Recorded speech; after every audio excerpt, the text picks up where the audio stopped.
How does Ayurveda care for the throat? Let's start with the story.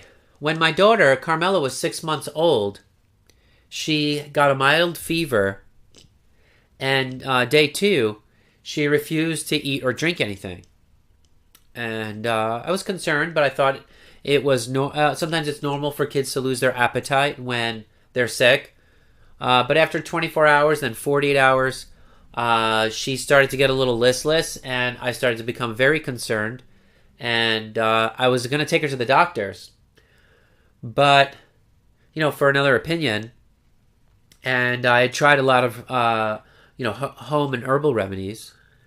And before I went to the doctors, I decided I would check to see whether she was not eating because she had a sore throat. And so I gave her some children's ibuprofen, a painkiller, and she started eating and drinking immediately.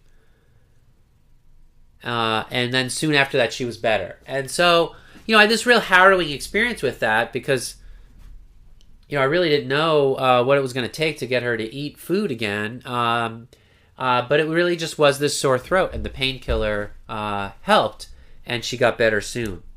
So the throat connects the outside world to the lungs and the digestive tract.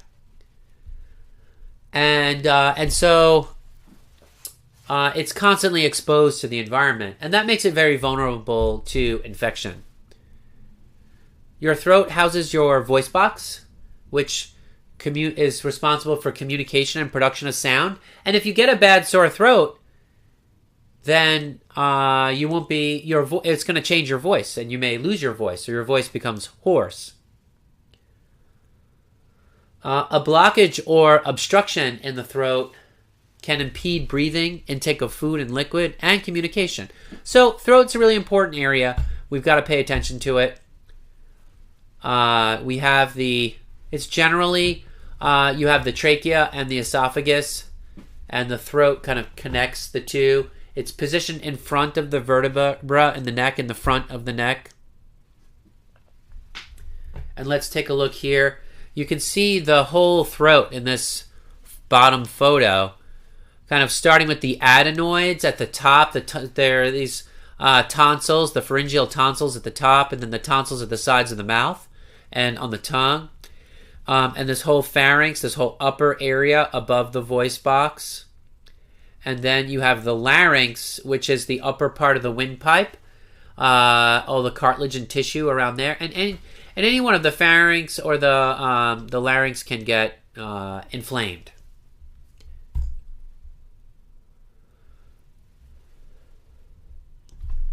One of the structures here, and you can see it a little better in this photo, is the epiglottis, this flap here.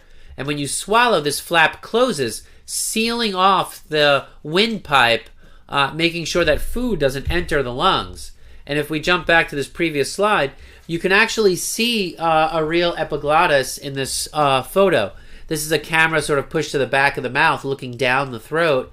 And you see the epiglottis is right there. If this person swallows, then this epiglottis is going to close, sealing off the windpipe.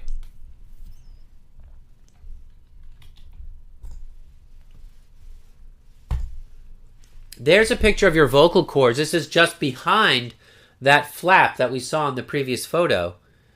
These are the vocal cords. They produce, when they vibrate, they produce the sound of us talking. How does Ayurveda care for a sore throat? Well, first, this is what a sore throat looks like. You see that it looks red and inflamed. And a sore throat is characterized by painful, scratchy, or irritated throat. It's often worse when you swallow. It's often caused by a virus, and if it's caused by a virus, it resolves on its own. Sometimes it's caused by acid reflux.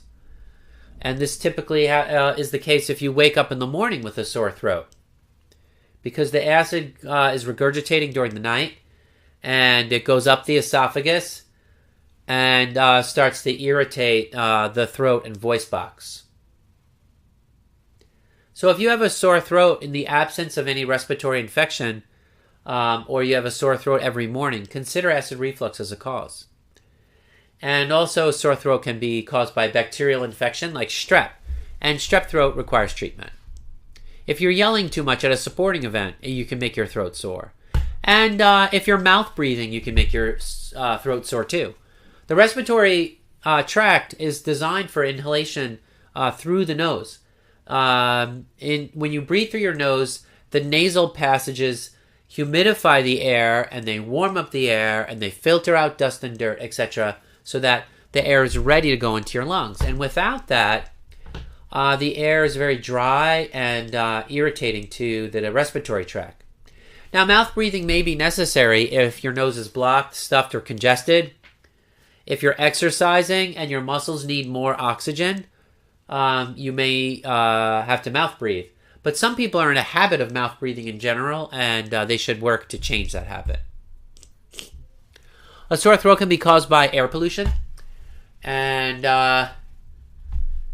you know, there are multiple other causes too. I remember when I lived in Bangladesh, there was just so much pollution, and I used to ride the bus home in Dhaka city, and it was just like billowing clouds of pollution. It was very withering, and I'll never forget that feeling of how sore my throat was by the time I got home every day. I wish I had one of these masks. I should have went out and bought one.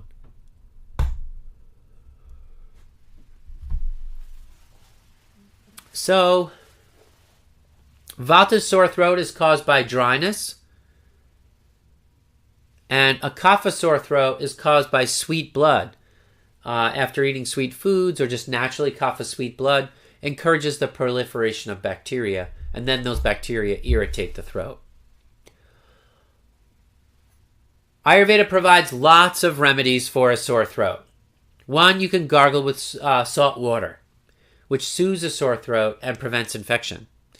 You can drink tea with honey and lemon, and those are both expectorants that help coat the throat. Eat soft foods if you have a sore throat so it doesn't irritate your throat. They'll be easier to swallow. Have spicy teas in general and spicy foods. Salt and sours can increase secretions. And use coating demulcents like soothing foods like oatmeal.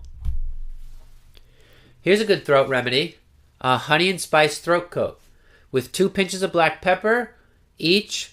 2 pinches each of black pepper, turmeric, and dried ginger, and then a tablespoon of honey.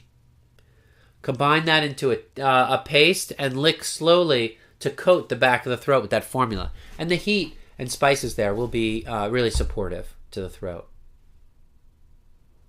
If you have a dry throat or a dry cough, use demulcents such as licorice root tea, marshmallow root, or honey. You can use cloves for their analgesic properties. It has a mild pain-killing quality that can help if your throat is very sore. What about general care of the throat? Well, avoid, this is preventative care. Avoid pollution, dust, and dirt. Wear a filter or mask when exposed to pollution, exhaust, or sawdust. Right? We always have to remember the construction workers. Construction workers are constantly exposed to lots of toxins, and there can be a bit of machismo too, that people don't use this protective equipment, earplugs, face masks, etc., goggles. So always encourage the construction workers in your life to protect their bodies so that they can enjoy them for their whole life. And you can even get a HEPA filter for more noxious chemicals. It'll actually filter out like the VOC compounds in paint and things like that, these aromatic compounds. And so whenever I paint a room and stuff, I always buy these HEPA filters. I remember when I was a kid, there was so much pollution in New York City that when I came home and blew my nose, there would be black snot. How do you care for your throat? By keeping your head and neck warm. By ensuring the air you're breathing is moist enough, using a humidifier if necessary. By avoiding exposure to pathogens during flu season and getting to bed on time.